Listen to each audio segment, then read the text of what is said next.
Les palais les plus chers du monde, un voyage dans l'opulence impériale de la cité interdite en Chine, estimé à 70 milliards de dollars, où 24 empereurs ont régné sur près de 10 000 pièces, au français château de Versailles. Évalué à 50 milliards de dollars avec son emblématique Galerie des Glaces, l'histoire de l'humanité est jalonnée de constructions d'une magnificence stupéfiante.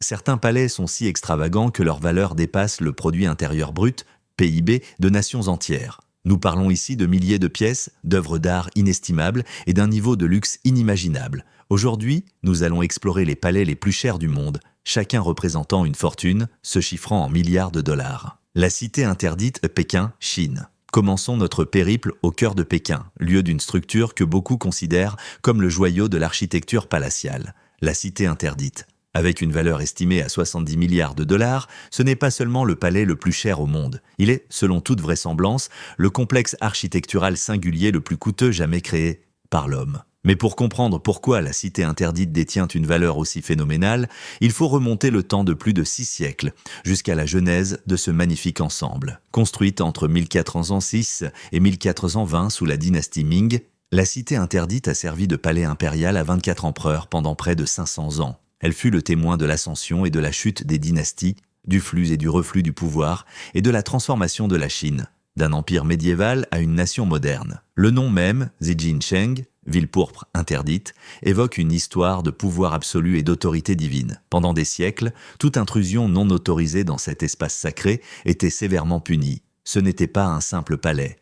Il était considéré comme la demeure terrestre du Fils du ciel, l'empereur de Chine, dont la présence était censée maintenir l'équilibre cosmique entre le ciel et la terre. Une valeur colossale, architecture et trésors. Ce qui rend l'estimation de 70 milliards de dollars de la cité interdite si extraordinaire, ce n'est pas uniquement son ampleur, même si les chiffres sont vertigineux. Nous parlons d'un complexe qui s'étend sur 72 hectares, comprenant 9,980 bâtiments et symboliquement 9,999 pièces et demie. Un chiffre délibérément choisi pour signifier la perfection impériale, car seul le ciel pouvait posséder 10 000 pièces.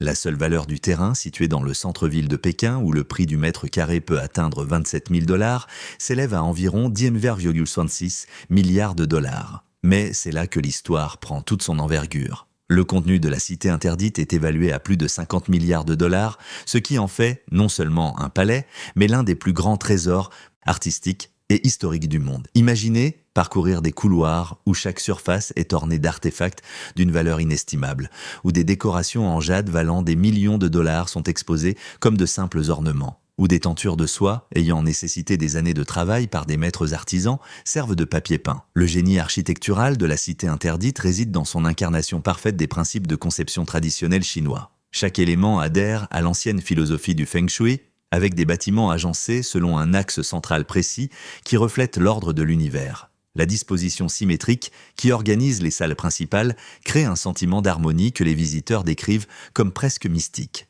Les toits de tuiles vernissées jaunes qui captent la lumière du soleil et semblent ne briller d'un éclat intérieur ne sont pas seulement esthétiques, ils sont un symbole du pouvoir impérial. En effet, le jaune était la couleur de l'empereur et son usage était interdit à tous les autres. L'espace intérieur de la cité interdite est divisé en 2 parties principales, chacune ayant une fonction distincte dans le théâtre complexe du pouvoir impérial.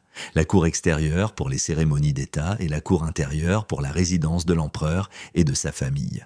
La cité interdite, scène du pouvoir absolu. La cité interdite se divise en 2 parties fondamentales. La cour extérieure, dédiée aux cérémonies d'État, s'articulait autour du hall de l'harmonie suprême, Taiyedian, la plus grande salle utilisée pour les couronnements et les événements majeurs. Imaginez la scène, des centaines de fonctionnaires en robe de soie se prosternant devant le trône du dragon, tandis que les volutes d'encens et la musique rituelle résonnèrent dans ces halls conçus pour rendre l'homme insignifiant face à la puissance céleste. Vient ensuite la cour intérieure, le monde privé de la famille impériale, où le palais de la pureté céleste servait de résidence à l'empereur. Ce n'étaient pas de simples appartements. Ils étaient le théâtre des drames de pouvoir les plus intimes, là où les impératrices intriguaient, où le successeur était désigné et où le destin d'une nation se jouait souvent lors de conversations murmurées au milieu de collections d'art inestimables. Aujourd'hui, la cité interdite attire entre 14 et 19 millions de visiteurs par an en tant que musée du palais, ce qui en fait l'un des musées les plus visités au monde. Mais même submergé par les touristes, le lieu conserve une aura de mystère et de majesté qu'aucune somme d'argent ne saurait acheter. Le château de Versailles, Versailles, France, alors que la cité interdite impressionne par son ancienneté et sa signification culturelle profonde, Versailles subjugue par son extravagance démesurée et l'audace de sa construction. Le coût de réalisation de ce palais, selon les estimations modernes, équivaudrait à 50,7 milliards de dollars d'aujourd'hui, ce qui est en fait l'un des projets de construction les plus dispendieux de l'histoire de l'humanité. Mais Versailles n'est pas qu'un palais cher. C'est le monument par excellence à la gloire absolue de Louis XIV, le roi Soleil, et le témoignage de ce qui se produit lorsqu'un monarque décide qu'aucune dépense n'est trop grande pour manifester la magnificence royale. L'histoire de Versailles ne commence pas par de grands dessins, mais par un simple relais de chasse édifié par Louis XIII en 1623. C'est cette modeste retraite que son fils transforma en quelque chose que le monde n'avait jamais vu. Lorsque Louis XIV décida d'agrandir le pavillon de chasse de son père en 1661, il ne se contentait pas de bâtir un palais, il forgeait un outil de contrôle politique. En déplaçant la cour de Paris à Versailles en 1682, le roi Soleil força la noblesse française à vivre sous sa surveillance directe, transformant des rivaux potentiels en courtisans dépendants, rivalisant pour ses faveurs au lieu de comploter contre son règne. La Galerie des Glaces, un manifeste de richesse. L'ampleur de cette transformation est époustouflante. Le palais achevé couvre 63 154 mètres carrés et compte 2300 pièces, mais c'est la qualité de ces pièces qui frappe l'imagination. Le joyau incontesté est la Galerie des Glaces, une salle de 73 mètres de long, ornée de 357 miroirs qui reflètent dans la lumière des 17 fenêtres cintrées, créant un effet que les visiteurs décrivent comme une marche à travers la lumière liquide elle-même. Pourquoi des miroirs ? Au XVIIe siècle, les miroirs figuraient parmi les objets les plus coûteux à produire. Venise détenait le monopole de la fabrication de miroirs de haute qualité et un grand miroir pouvait valoir le prix d'un navire de guerre. En tapissant toute une galerie de centaines d'entre eux, Louis XIV faisait une déclaration de richesse et de puissance française qui résonnait dans toute l'Europe. La Galerie des Glaces n'était pas seulement belle, c'était une arme diplomatique conçue pour intimider les ambassadeurs étrangers et prouver que la France pouvait se permettre un luxe dont les autres nations ne pouvaient en que rêver. L'Opéra royal du palais, avec ses boiseries complexes et sa feuille d'or, illustrait un autre niveau de faste royale inouï. Versailles, de l'opulence à la Révolution. L'Opéra royal de Versailles, achevé en 1770 pour le mariage du futur Louis XVI et de Marie-Antoinette, illustre une prouesse technique. Cette salle pouvait être transformée en salle de bal en quelques heures seulement, grâce à un plancher capable de s'élever au niveau de la scène. L'ingénierie nécessaire à cette conversion était si avancée qu'elle ne fut maîtrisée couramment qu'au XXe siècle. Les grands appartements du roi et de la reine, décorés de peintures, de sculptures et de tapisseries, racontent de la vie quotidienne de la cour la plus formaliste d'Europe. Chaque instant de la journée royale était mis en scène du lever, la cérémonie du réveil matinal du roi, jusqu'au coucher vespéral. La chambre où dormait Louis XIV n'était pas un espace privé. C'était une scène où des dizaines de courtisans se rassemblaient chaque matin pour assister au réveil du monarque, un rituel qui cimentait son statut quasi divin. Les 800 hectares de jardins méticuleusement entretenus, conçus par André Le Nôtre, représentent de l'architecture paysagère à une échelle qui émerveillait les contemporains. Plus que de simples jardins, ce sont des chambres à ciel ouvert, chacune avec son propre caractère et sa propre fonction. Les célèbres fontaines, toujours en service aujourd'hui, nécessitèrent des innovations techniques repoussant les limites de la technologie du XVIIe siècle. Le défi était simple, Versailles était situé sur un plateau sans source d'eau naturelle capable d'alimenter des fontaines aussi complexes. La solution fut la construction de la machine de Marly, un système de pompage colossal considéré comme l'une des merveilles d'ingénierie de l'époque. Mais l'aspect le plus poignant de Versailles est peut-être la façon dont il est devenu le symbole de l'excès qui mena à la Révolution française. Le palais, qui avait abrité le pouvoir absolu pendant plus d'un siècle, devint la prison de Louis XVI et de Marie-Antoinette lorsque les forces révolutionnaires les contraignirent à le quitter en 1789. Aujourd'hui, Versailles accueille 15 millions de visiteurs par an, se tenant à la fois comme un monument à la grandeur royale et un rappel du prix de l'inégalité extrême. Alors que Versailles scintille d'or et de miroirs, le palais suivant a littéralement surgi des cendres. Sa véritable force ne réside pas dans ce qu'il expose, mais dans ce qu'il a traversé. Le palais impérial de Tokyo, Japon, renaissance d'une nation, notre voyage nous mène maintenant au pays du soleil levant, où la tradition ancestrale se mêle à la réalité ultramoderne au palais impérial de Tokyo, Kokyo. Avec une valeur foncière estimée à 11,25 milliards de dollars,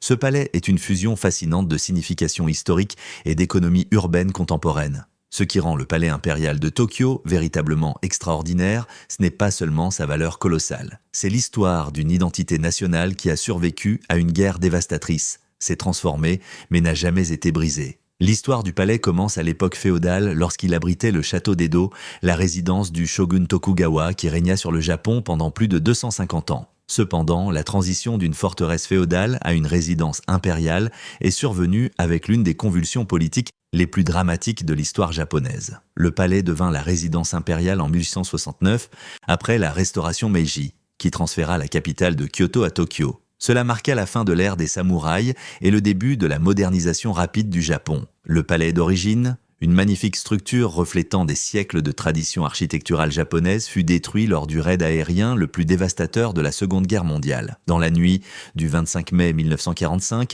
les bombardiers américains B-29 réduisirent une grande partie du centre de Tokyo en cendres et le palais impérial n'échappa pas au désastre. Mais de cette destruction est née une renaissance. Le palais impérial de Tokyo, l'harmonie entre tradition et modernité. Le palais actuel, achevé en 1968, est l'œuvre de Junzo Yoshimura, l'un des architectes japonais les plus éminents. Il releva le défi de concevoir une structure qui honorerait la tradition tout en embrassant la modernité. Ce que Yoshimura a créé est une prouesse architecturale. Le palais marie le design moderne avec une profonde influence japonaise. Il utilise du béton armé à ossature métallique, mais intègre de grands toits en croupe, des piliers et des poutres rappelant l'architecture traditionnelle, tout en employant les techniques de construction les plus récentes. L'utilisation de bois et de pierres indigènes crée un lien profond avec le paysage japonais. Au-delà de l'esthétique, cela incarne une approche philosophique où les bâtiments sont perçus comme faisant partie de l'ordre naturel plutôt que comme une imposition sur celui-ci. Les espaces intérieurs du palais reflètent également cette philosophie d'harmonisation. Le hall d'État Seiden, utilisé pour les cérémonies officielles, et la salle de banquet Omiden, qui accueille les réceptions diplomatiques, présente une esthétique de conception à la fois contemporaine et profondément japonaise. Les zones résidentielles privées conservent des tatamis traditionnels et des plafonds voûtés, évoquant des espaces qui auraient pu être conçus il y a des siècles. Tandis que les parquets de style occidental et le mobilier des espaces publics affirment le statut du Japon en tant que puissance mondiale. La valeur inestimable du foncier impérial, la caractéristique la plus remarquable du complexe, est peut-être le Tokugo Music Hall, une salle de musique octogonale ornée de mosaïques construite de 1964 à 1966. Ce bâtiment, conçu par Kenji Imi, incarne l'optimisme du Japon des années 1960, alors que le pays se préparait à accueillir les Jeux Olympiques de Tokyo et démontrer son incroyable rétablissement après la dévastation de la guerre. La conception octogonale unique de la salle crée une acoustique largement considérée comme l'une des meilleures au monde, en faisant un lieu de choix pour la musique classique occidentale et les spectacles traditionnels japonais. Mais la valeur stupéfiante de 11,25 milliards de dollars du palais impérial de Tokyo ne réside pas seulement dans ses bâtiments. Elle réside dans le terrain. Niché dans un parc de 1,15 km² au cœur de Tokyo, le domaine du palais représente certaines des propriétés immobilières les plus précieuses sur Terre. Pendant la bulle économique japonaise des années 1980, la rumeur voulait que la valeur théorique du terrain du palais dépasse la valeur de l'ensemble de l'immobilier en Californie combiné. Une statistique qui reflétait parfaitement la nature surréaliste de l'inflation des actifs de cette époque. Un sanctuaire au cœur de la métropole. Le palais est cerné d'éléments qui le relient à ses origines historiques et qui ont survécu au bombardement. Les murs de pierre et les douves de l'époque d'Edo confèrent un sentiment de continuité avec le passé, tandis que les jardins méticuleusement entretenus créent une oasis de verdure au milieu de l'une des villes les plus densément peuplées du monde. Ces jardins ne sont pas seulement magnifiques, ce sont des musées vivants du paysagisme japonais avec des plantes et des arbres cultivés depuis des siècles. Le palais de Fukiage, la résidence privée de la famille impériale, ajoutée en 1993 et conçue par Shuzo Uchi, représente le chapitre le plus récent de cette histoire architecturale en évolution. Cette structure, qui était la résidence principale de l'empereur, intègre des éléments traditionnels et modernes d'une manière qui reflète la relation confortable du Japon contemporain avec son passé et son avenir. Tandis que la valeur de Tokyo se chiffre en milliards de dollars, le prochain palais que nous allons découvrir possède une valeur que l'on ne peut pas quantifier, mais qui reflète un héritage royal sans pareil. Buckingham Palace, Londres, Royaume-Uni, le cœur vivant de la monarchie. bien que sa valeur immobilière estimée fluctue entre 1,6 et 4,9 milliards de dollars. Ce qui rend Buckingham Palace véritablement inestimable, c'est son rôle de cœur battant de l'une des monarchies les plus anciennes au monde. L'histoire du palais ne commence pas par une ambition royale, mais par une aspiration nobiliaire. Initialement construite en 1703 sous le nom de Buckingham House, pour le duc de Buckingham, cette élégante maison de ville était destinée à impressionner, sans aucune prétention à la grandeur. La transformation commença lorsque le roi George III acquit la propriété en 1761 pour la reine Charlotte, afin d'en faire une retraite privée, alors surnommée la Maison de la Reine. C'est là que 14 de leurs 15 enfants sont nés, marquant l'ancrage durable du palais dans la vie royale. De la résidence privée au siège du pouvoir. C'est toutefois George IV qui possédait la vision et l'ego nécessaires pour transformer la confortable retraite de son père en un palais digne d'un monarque. À partir des années 1820, George IV chargea John Nash, l'un des architectes les plus célèbres d'Angleterre, de créer un édifice grandiose. La vision de Nash était colossale. Un palais qui rivaliserait avec Versailles en magnificence tout en conservant une identité britannique distincte. Le projet s'avéra si coûteux qu'il faillit vider le trésor royal et Nash fut finalement renvoyé lorsque les coûts devinrent incontrôlables. Le palais a véritablement pris sa valeur lorsqu'il devint la résidence officielle de la monarchie en 1837 sous le règne de la reine Victoria. Victoria, qui régna pendant 63 ans et donna son nom à une époque entière, comprit que la monarchie moderne exigeait à la fois grandeur et accessibilité. Elle ouvrit le palais au public d'une manière inédite pour ses prédécesseurs, tout en l'agrandissant pour répondre aux besoins croissants de la famille royale. Un trésor d'art et d'histoire. Les 775 pièces du palais englobent des espaces qui ont été les témoins de certains des moments les plus significatifs de l'histoire britannique. Les 19 State Rooms ne sont pas de simples salles de réception. Ce sont des lieux où la monarchie constitutionnelle s'est déroulée pendant près de 2 siècles. La salle du trône, avec son impressionnant dais et les trônes utilisés pour les couronnements, a accueilli des cérémonies pour des souverains allant de la reine Victoria au roi Charles III, chaque couronnement marquant un nouveau chapitre dans l'histoire continue de la couronne britannique. La galerie de tableaux, longue de 55 mètres, expose des chefs-d'œuvre de maîtres tels que Rembrandt, Van Dyck, Rubens et Vermeer, constituant l'une des plus belles collections d'art privées au monde. Cependant, le terme « privé » est quelque peu trompeur. Bien que propriété de la famille royale, ces œuvres font partie de la Royal Collection, une collection d'art et de trésors accumulés au fil des siècles et estimée à 12,66 milliards de dollars, détenue par la nation, faisant du palais un dépositaire essentiel du patrimoine culturel britannique, résilience et symbole national. Le palais a traversé sa plus grande épreuve pendant la Seconde Guerre mondiale, étant bombardé à 9 reprises par la Luftwaffe allemande. Au lieu de fuir, le roi George VI et la reine Élisabeth, plus tard la reine-mère, sont restés à Londres, partageant les dangers de leur peuple. La célèbre image de la famille royale inspectant les dégâts des bombes au palais est devenue un symbole emblématique de la détermination britannique pendant les heures les plus sombres de la guerre. La façade est, avec son balcon emblématique ajouté dans les années 1850, est devenue l'une des caractéristiques architecturales les plus reconnaissables au monde. Ce balcon est le lieu d'apparition de la famille royale lors des moments de joie et de deuil nationaux, symbolisant le lien unique entre la monarchie britannique et le peuple britannique. Buckingham Palace, symbole de l'identité nationale.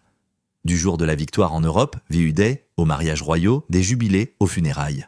D'État, ce balcon est devenu la scène des moments qui façonnent l'identité nationale britannique. Son rôle de résidence de travail le distingue des autres palais royaux du monde. Ce n'est pas un musée habité par la royauté, c'est le quartier général d'un gouvernement. C'est le lieu d'accueil des chefs d'État en visite, où les investitures voient le souverain remettre des distinctions nationales et où des dîners de gala réunissent dignitaires et personnalités publiques du monde entier. Le palais, avec ses 52 000 mètres carrés et ses vastes cuisines, est une machine diplomatique bien huilée, essentielle à l'exercice du soft power britannique. Alors que Buckingham Palace est le symbole de la tradition royale, notre prochaine étape nous mène vers un gratte-ciel valant 4,11 milliards de dollars, qui redéfinit la royauté non par la lignée mais par l'opulence. Antilia, Mumbai, Inde, le palais vertical du XXIe siècle. Notre voyage nous emmène dans l'Inde moderne, vers une résidence qui représente quelque chose d'entièrement nouveau dans le monde du luxe immobilier. Antilia, la demeure privée du milliardaire Mukesh Ambani, estimée à 4,6 milliards de dollars, n'est pas seulement coûteuse. C'est un palais vertical qui redéfinit la notion de résidence privée au XXIe siècle. S'élevant comme un temple moderne dans la skyline de Mumbai, Antilia est un gratte-ciel de 27 étages et 122 mètres de haut, servant de résidence à l'une des familles les plus riches du monde. Pour comprendre la signification de cette structure, il faut saisir l'histoire de l'Inde moderne. Mukesh Ambani, président de Reliance Industries, est l'un des architectes de la transformation économique de l'Inde, d'une économie socialiste fermée à une puissance capitaliste dynamique. Antilia n'est pas seulement sa maison, c'est un symbole de l'émergence de l'Inde sur la scène mondiale. Technologie et opulence au zénith. La conception du bâtiment, inspirée par le lotus et le soleil, Vastu Shastra, reflète les traditions architecturales indiennes anciennes tout en adoptant une technologie de pointe. Construite de 2006 à 2010, Antilia est le fruit d'une collaboration entre des cabinets de design internationaux et l'artisanat indien capturant parfaitement l'esprit de l'Inde contemporaine. L'intérieur, conçu par Hirsch Bedner Associates, utilise des matériaux luxueux tels que le cristal, le marbre et la nacre, créant des espaces à la fois somptueux et étonnamment intimes. Ce qui rend Antilia véritablement extraordinaire, ce sont ses équipements, qui ressemblent à une liste de tout ce qu'un milliardaire pourrait désirer. Le garage de 168 voitures, réparties sur 6 étages souterrains, abrite l'une des collections de voitures privées les plus impressionnantes au monde, comprenant de multiples Rolls-Royce, Mercedes Maybach et véhicules sur mesure, une merveille technologique et sociale, mais c'est le cinéma privé de 50 places qui captive l'imagination.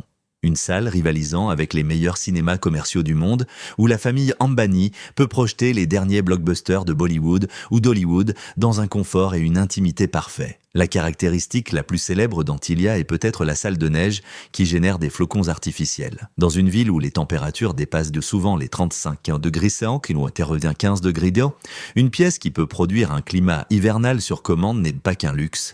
C'est une véritable merveille technologique. L'ingénierie nécessaire pour créer et maintenir de la neige artificielle dans le climat tropical de Mumbai illustre le type de pensée hors norme qui rend Antilia si fascinant. La salle de bal du bâtiment est l'hôte d'événements somptueux qui sont devenus légendaires dans la haute société indienne. Ce ne sont pas de simples fêtes. Ce sont des événements culturels majeurs qui réunissent stars de Bollywood, chefs d'entreprise, hommes politiques et célébrités internationales. Antilia, controverse et autosuffisance. Les célébrations de la famille Ambani, notamment les mariages, sont devenus des événements qui attirent l'attention mondiale et mettent en lumière la culture et l'hospitalité indienne à une échelle sans précédent. Cependant, la controverse entourant Antilia a commencé dès ses fondations. Le terrain qui était autrefois un orphelinat a été vendu pour l'équivalent de 2,1 millions de dollars en 2002, 210,5 millions de roupies, engendrant des contestations juridiques qui persistent.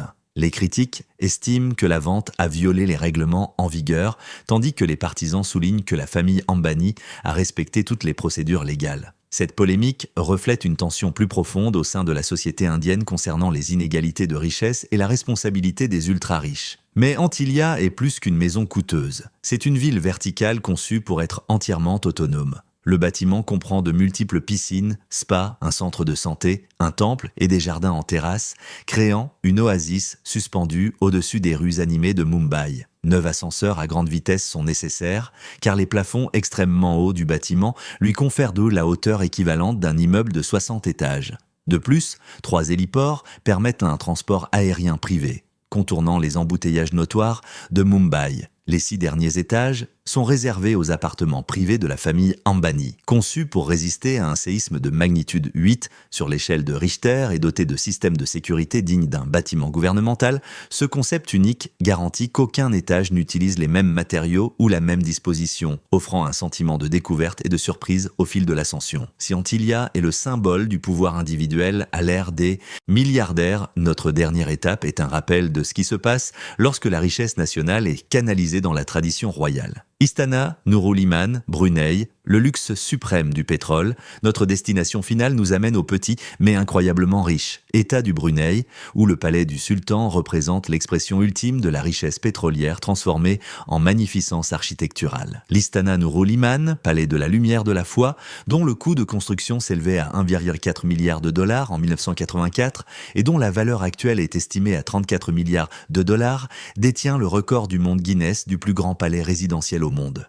Sa signification va au-delà de sa taille. Le nom du palais encapsule parfaitement son rôle de résidence royale et de symbole de l'identité islamique du Brunei. Commandé par le sultan Hassan al-Bolkiah et achevé en 1984, le palais a été conçu pour marquer l'indépendance du Brunei et projeter sa prospérité au monde. Le moment était parfait, les prix du pétrole étaient élevés, l'économie du Brunei était en plein essor, et le sultan souhaitait créer quelque chose qui affirmerait la position de son pays sur la scène internationale. Une architecture de dimensions inouïes. Le concepteur du palais, l'architecte philippin Leandro Saquin Loxin, fut confronté à un défi particulier. Comment créer un bâtiment qui honore les traditions architecturales islamiques et malaises, tout en intégrant les commodités et technologies modernes. Le résultat est une structure à la fois intemporelle et contemporaine, avec des dômes dorés et des motifs islamiques complexes qui reflètent le patrimoine culturel du Brunei, tout en possédant certains des systèmes de construction les plus avancés au monde. L'échelle de l'Istana Nurul Iman est presque impossible à appréhender. Avec 788 pièces réparties sur 200 000 mètres carrés, le palais est plus grand que le château de Versailles et le Vatican combinés. Mais ce n'est pas seulement la taille qui impressionne, c'est l'attention portée aux détails qui rend chaque espace à la fois fonctionnel et élégant. Les 257 salles de bain ne sont pas de simples espaces utilitaires. Ce sont des vitrines d'artisanat ornées de marbre, d'or et de pierres précieuses, créant un environnement qui redéfinit le mot « luxe ». La salle de banquet peut être étendue pour accueillir jusqu'à 5000 convives, témoignant d'une diplomatie exercée à une échelle inédite. Lorsque le sultan organise des banquets d'État ou des célébrations religieuses, le palais devient un exercice de pouvoir d'influence, soft power, mettant en évidence la richesse et la sophistication du Brunei aux yeux des visiteurs internationaux. La capacité de la salle à passer d'un espace de dîner intime à un lieu de cérémonie vaste illustre la précision technique présente dans chaque aspect de la conception du palais. L'espace spirituel, le plus important au sein du complexe est sans doute la mosquée, pouvant accueillir 1500 fidèles. Il ne s'agit pas d'une simple chapelle privée, mais d'un lieu de culte de grande envergure qui sert à la fois la famille royale et la communauté élargie. Les dômes dorés qui coiffent la mosquée sont visibles depuis la capitale du Brunei, Bandar Seri Begawan, agissant comme un rappel constant du rôle du sultan en tant que chef politique et religieux de la nation, où l'islam est la religion officielle. Une collection automobile sans égale, le garage du palais, d'une capacité de 110 véhicules, abrite l'une des collections de voitures les plus légendaires au monde. Celle-ci comprend de rares Ferrari, Bentley et des véhicules fabriqués sur mesure, souvent uniques. Mais encore plus singulières sont les écuries climatisées pour 200 poneys de polo, reflétant la passion du sultan pour ce sport équestre et son engagement à offrir les meilleurs soins possibles à ses animaux. Les 564 lustres et 51 000 ampoules du palais créent un spectacle nocturne qui serait visible depuis l'espace. Pendant les fêtes religieuses et les célébrations d'État, le palais se transforme en un phare symbolisant la prospérité du Brunei